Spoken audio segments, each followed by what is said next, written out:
This story is titled, Parents Dumped Me for 9 years Because of My Sick Sister. When they finally tried to reconnect, I pretended not to know them. Hey everyone, we put a lot of time and effort into finding these stories to keep bringing you the best content. If you enjoy what we do, it would mean the world if you hit that subscribe button. Your support really makes all the difference and keeps this journey going strong. Thanks so much for being here with me. Now let's start the video. OP starts by saying, Hey Reddit, I don't really post personal stuff like this often, but lately I've been doing a lot of reflecting on my past. This post is probably going to be long because there's a lot to unpack. I don't really remember every detail of when it happened, but certain parts stick out in my mind, even after all these years. I was 6 years old, and my parents told me I was going to visit my grandparents. It sounded exciting at the time because I loved visiting them. Gran always had cookies waiting, and she let me watch cartoons way past when I should have been in bed. My grandpa would take me outside to pick tomatoes in the garden, even though I didn't like tomatoes. I just liked hanging out with him. So when they said I'd be staying there for a little while, I didn't think anything of it.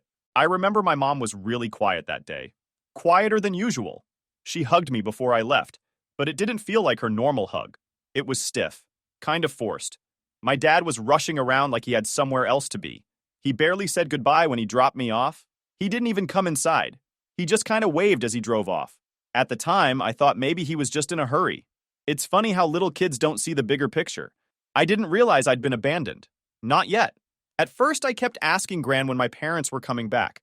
She'd smile and say, Soon, sweetheart. I think she really believed that at first. I think we all did. But then days turned into weeks, and weeks turned into months. Gran eventually stopped giving me answers. She just looked sad whenever I asked. Grandpa, who was usually so cheerful, started shaking his head and muttering under his breath whenever my parents came up. The real explanation came from my uncle. My uncle is my dad's younger brother, and he's always been the kind of person who tells it like it is. No sugarcoating. I was playing in the backyard when he came over one day.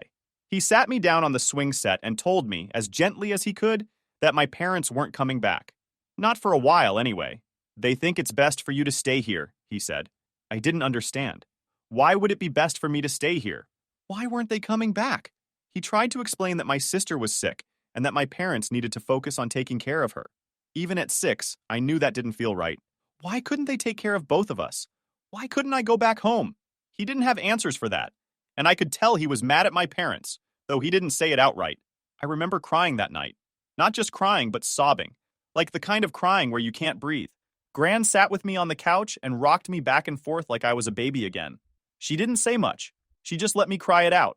I think that's when it really hit me that they weren't coming back for me. Life with Gran and Grandpa wasn't bad, though. They were loving and kind, and they tried to give me as much stability as they could. But they were also old and tired. I think it was a lot for them to suddenly have a little kid to take care of. That's where my uncle and aunt stepped in. My uncle, who didn't have kids of his own, started coming over more often. At first, he'd just help out, fixing stuff around the house, mowing the lawn, and taking me out to get ice cream when he could tell I needed cheering up. But after a while, it became clear that my grandparents couldn't keep up with me full time. So my uncle and his wife offered to take me in. I didn't want to leave Gran and Grandpa, but they sat me down one evening and explained that it was for the best. You'll still see us all the time, Gran promised. And she was right. They only lived a few blocks away from my uncle, so I saw them almost every day. Living with my uncle and aunt was an adjustment at first. I was used to my grandparents' slower pace, and suddenly I was in a house with younger adults who had a completely different vibe. They were stricter in some ways. Bedtimes were actually enforced, but they were also more energetic. My uncle would play catch with me in the yard, and my aunt would bake cookies with me and let me decorate them, even though I was terrible at it. I started calling them Mom and Dad when I was around 8. It just kind of happened naturally. They never asked me to.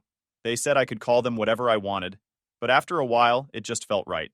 They were the ones who tucked me in at night, helped me with my homework, and came to my school events. The whole time, my bio parents were ghosts. I'd call them sometimes, but they wouldn't pick up. I'd send letters, but they wouldn't write back. Every now and then, Gran would get an update about my sister through one of her church friends, and that was the only way I ever knew what was going on with them. One time, when I was about 8 or 9, they did visit. I don't even remember why. Maybe they felt guilty, or maybe they just wanted to check the box of seeing their son. Whatever the reason, it was awkward. They acted like they didn't know what to say to me, and I didn't know what to say to them either. I was shy around them, like they were strangers. And honestly, that's what they felt like. They didn't stay long. I think the whole visit lasted an hour, tops. After they left, my uncle hugged me and said, "You don't need to worry about them, okay? We've got you." And that's when I decided that he was my real dad. My bio parents might have brought me into the world, but they weren't the ones raising me. Looking back, that drop off at my grandparents' house was probably the most defining moment of my childhood. It's the moment my life split in two, the life I thought I'd have with my bio parents, and the life I ended up having with my uncle and aunt. I'm grateful for them every single day, but I'd be lying if I said that abandonment didn't leave some scars. By the time I was about 9, I had stopped asking about my bio parents as much. Not because I didn't care, I mean, they were my parents, right? But because asking never led to anything. I'd bring them up, and my grandparents would just get quiet. My uncle and aunt, though they tried to stay neutral, couldn't hide their frustration either. I guess I just got tired of the same non-answers. At first, I still tried to reach out to them. I'd send letters with little updates about school, like, "I got a gold star on my spelling test," or, "We're learning about dinosaurs," and T-Rex is my favorite. Looking back, they were probably the kind of things a little kid would think their parents would love to hear. But they never wrote back. Not once. I'd sit by the mailbox for days after sending something, hoping maybe this time they'd reply. Eventually, I just stopped waiting. When I was around 10, I had this old flip phone my uncle gave me. It didn't have games or anything cool on it, just basic calling and texting, but I loved it because it made me feel grown up. I used to call my parents sometimes, thinking maybe they'd pick up if it was their big boy son calling. They didn't. Not once. I left voicemails sometimes, but they never called back. One time I even asked Gran if maybe they'd lost my number or forgot where we lived. She just gave me this sad little smile and said, "Sweetheart, they know how to find you if they want to." I don't know why, but that hit me hard. The idea that they could call or visit anytime they wanted but just didn't, that was a tough pill to swallow. I think what really made me stop trying was this one visit when I was around 11. It was their first visit in years, and I got so excited when I heard they were coming. I cleaned my room, brushed my hair extra nice, and even put on this stupid button-up shirt my aunt said made me look handsome. When they showed up, though, it was like they barely knew me. They acted polite, like how you might act around a coworker's kid or something, but not like parents. My mom brought me this generic toy truck, and my dad just kind of sat there awkwardly, asking questions like, "So, how's school?" It felt weird, like they were strangers. I wanted to yell at them. "I'm your son. Why don't you know me?" But I didn't. I just sat there and gave short answers until they left. After that, I told my uncle I didn't want to see them anymore. He didn't push me on it, just said, "That's your choice, buddy. We'll support you no matter what." I stopped calling them, stopped writing, and honestly, they didn't even notice. The silence between us wasn't just me cutting them off, it was mutual. By the time I was 12, I decided I was done. No more reaching out, no more waiting for them to show up. I was over it. If they wanted me in their life, they'd have to prove it. Spoiler alert, they didn't. What made it easier to let go was how much my aunt and uncle stepped up. They didn't just take care of me, they parented me. My uncle went to every parent-teacher conference, even the boring ones where the teacher just said, "He's doing fine." My aunt would stay up late with me when I had a project due the next day, even though I'd procrastinated until the last minute. One summer, they even took me to Disneyland. I didn't really think much about it at the time, but looking back, I realize how much they saved up for that trip. We weren't rich or anything, but they wanted me to have that experience. My uncle even went on Space Mountain with me, even though he hates roller coasters. That's the kind of people they are. Meanwhile, my bio parents were basically ghosts. I didn't hear from them at all after that awkward visit. Gran mentioned them once in a while, like, "Your mom asked how you were doing," but it felt so hollow. If she cared, why didn't she ask me directly? It's not like my phone number changed. The last real update I got about them was when my sister got worse. Gran told me in passing that they'd moved to be closer to a hospital that specialized in her illness. I felt bad for my sister. I really did. But I also felt this resentment bubbling up. They could uproot their whole lives for her, but they couldn't pick up the phone to check on me? I tried not to let it get to me too much. My life with my uncle and aunt was good, stable. They made sure I had everything I needed, and they were always there for me, even when I didn't realize I needed them. I still saw my grandparents all the time, and they always made me feel loved. By the time I was a teenager, I think I'd come to terms with it. My bio parents weren't really my parents anymore. Not in the way that mattered. I started seeing my uncle and aunt as my real parents. They earned that title in every way that counts. What stuck with me, though, was this underlying sense of being disposable. Like, If my parents could just leave me like that, what did that say about me? Was I not worth fighting for? I didn't talk about those feelings much, but I think my uncle and aunt sensed it. One day, out of the blue, my uncle sat me down and said, "You know you're wanted, right? You're not just here because we had to take you in. We wanted you."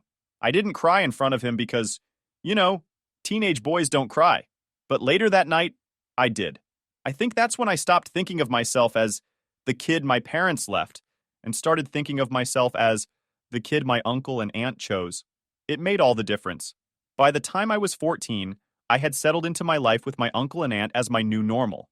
I wasn't the kid who got left behind anymore, at least not in my day-to-day life. My uncle and aunt never made me feel like a burden. If anything, they treated me like I was the best thing that ever happened to them. One day, I overheard my aunt talking to my gran about how they'd never been able to have kids. She sounded so sad, saying, "We tried everything, but it just wasn't meant to be." I had no idea before that. They never talked about it around me, probably because they didn't want me to feel like some kind of replacement. But after I overheard that conversation, it started to make sense. The way they poured everything they had into raising me wasn't just because they were good people. It was because they really, genuinely wanted to be parents. It hit me differently after that. I mean, I'd always loved them, but realizing how much they'd been through made me appreciate them even more. They weren't just filling in for my bio parents. They chose me. Around this time, we started talking about adoption. My uncle brought it up casually one night after dinner. "How would you feel if we made this official?" he asked. At first, I didn't know what to say. I mean, they already felt like my parents in every way that mattered. Would a piece of paper really change anything? But the more we talked about it, the more it started to feel like a big deal. It wasn't just about legality, it was about belonging. They explained that adopting me wasn't as simple as just signing some forms. There were legal hurdles because my bio parents still had parental rights, even though they'd essentially abandoned me. My uncle said it would be expensive and complicated, but they were willing to go through it if it's what I wanted. I told them I'd think about it, and I did. A lot. I even talked to Gran about it, and she said something that stuck with me. "You already know where your heart belongs, sweetheart. This is just catching the rest of the world up." After a few months, I told my uncle and aunt I wanted to move forward with the adoption. That decision kicked off a long, frustrating process. Lawyers, court dates, paperwork. It felt like it would never end. My bio parents didn't contest it, of course. Why would they? It wasn't like they were fighting to keep me. But the system still made it harder than it needed to be. Even with all the hoops we had to jump through, my uncle and aunt were determined to make it happen. I think they wanted it as much as I did, maybe even more. They wanted me to know, without a doubt, that I was theirs. The adoption finally became official when I turned 18. I remember sitting in the courtroom, hearing the judge declare that my uncle and aunt were now my legal parents. It felt surreal. I'd been waiting for that moment for so long, and when it finally happened, I didn't even know how to react. My uncle hugged me afterward, and I could tell he was holding back tears. "We've always been your family," he said. "This just makes it official." That night, we celebrated with dinner at my favorite pizza place. It wasn't a fancy celebration, but it felt perfect. My aunt kept calling me her miracle kid, and my uncle said, "You were just misrouted by the stork at first, but we found you." Looking back, that moment stands out as one of the happiest days of my life. Not because the adoption changed how we felt about each other, it didn't, but because it erased any lingering doubt I had about where I belonged. The adoption also changed how I thought about my bio parents. For years, I'd been carrying this weight of not being wanted. But that day, it finally hit me that their rejection didn't define me. My uncle and aunt's love did. I started calling them mom and dad full time after that. It wasn't something we discussed or decided. It just happened naturally. They didn't say anything about it the first time I did, but I saw the way my aunt's face lit up when I said, "Thanks, Mom," as she handed me a plate of food. The adoption also marked the beginning of me fully letting go of my bio parents. Before that, I think a small part of me was still holding out hope that they'd come back, that they'd apologize, that they'd somehow make up for all the years they'd been gone.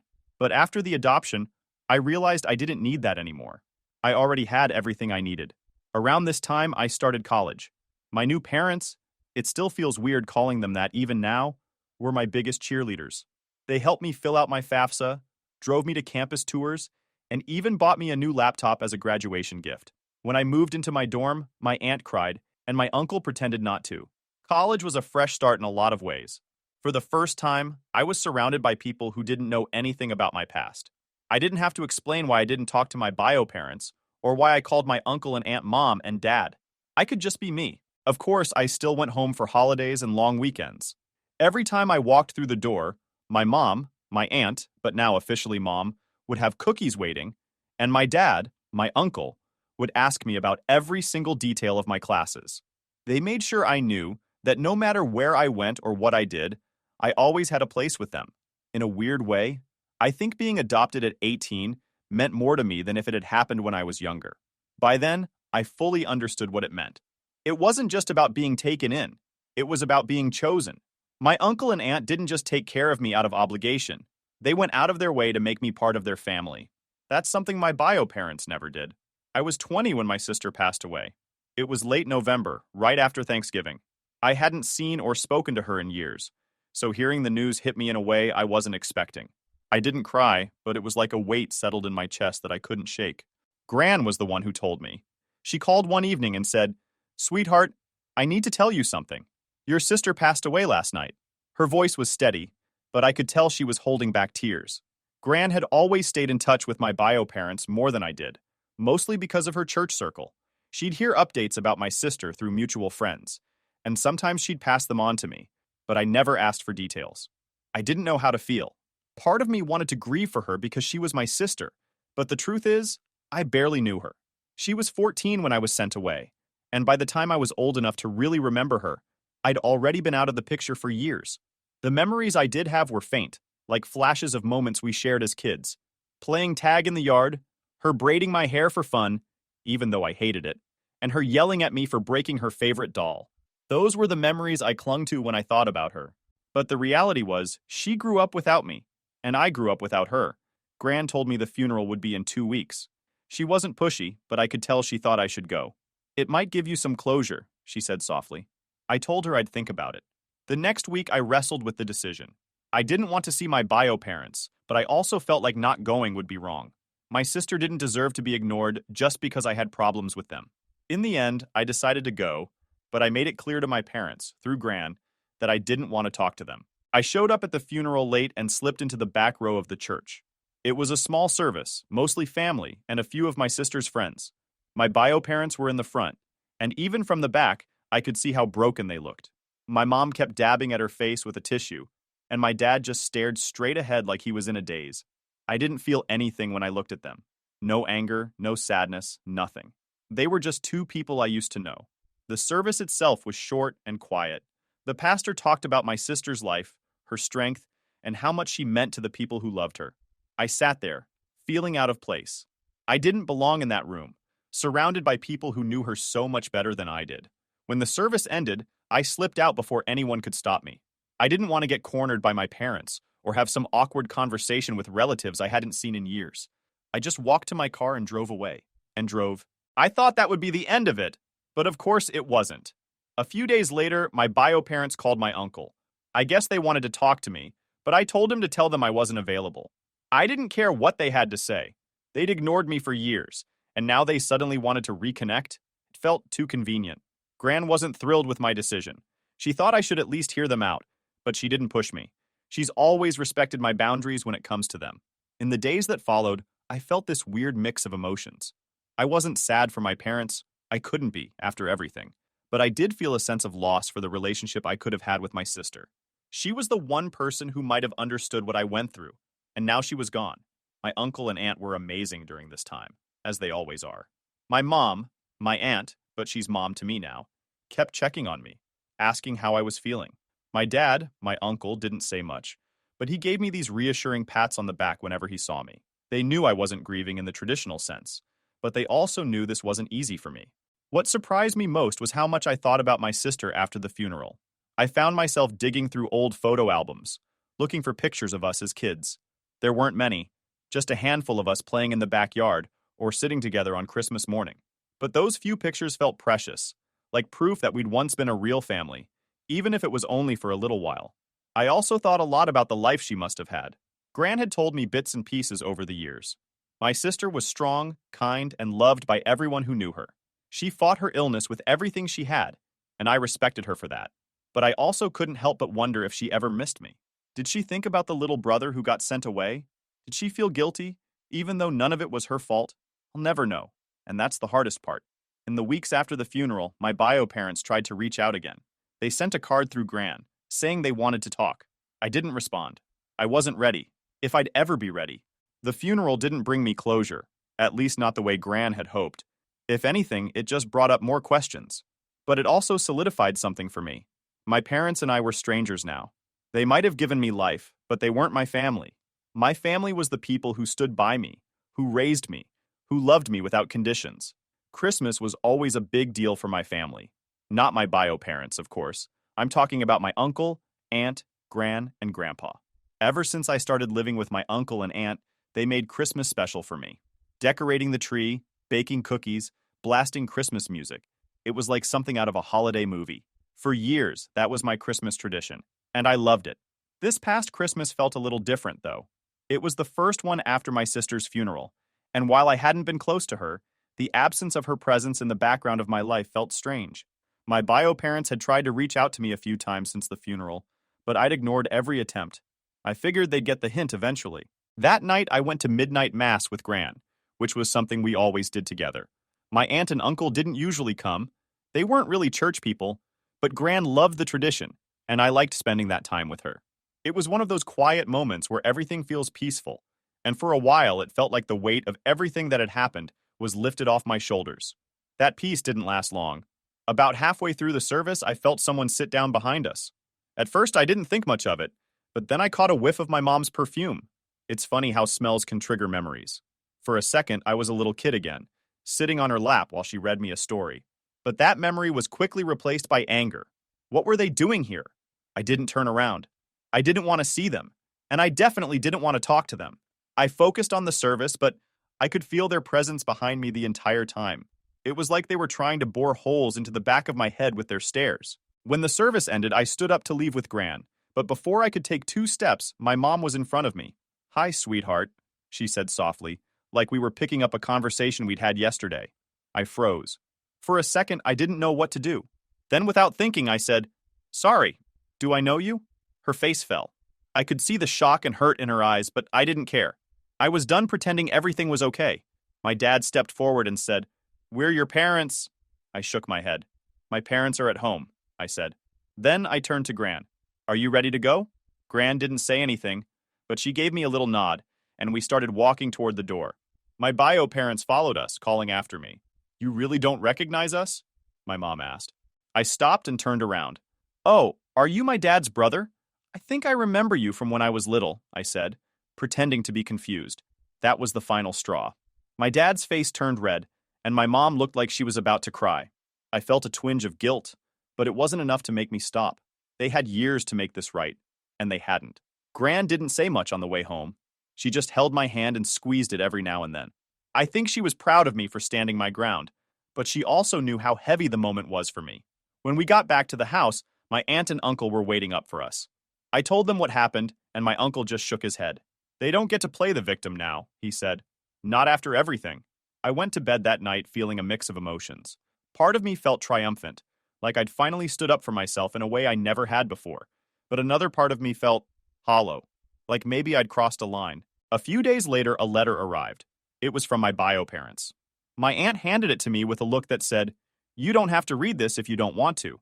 But curiosity got the better of me, and I opened it. The letter was long and emotional.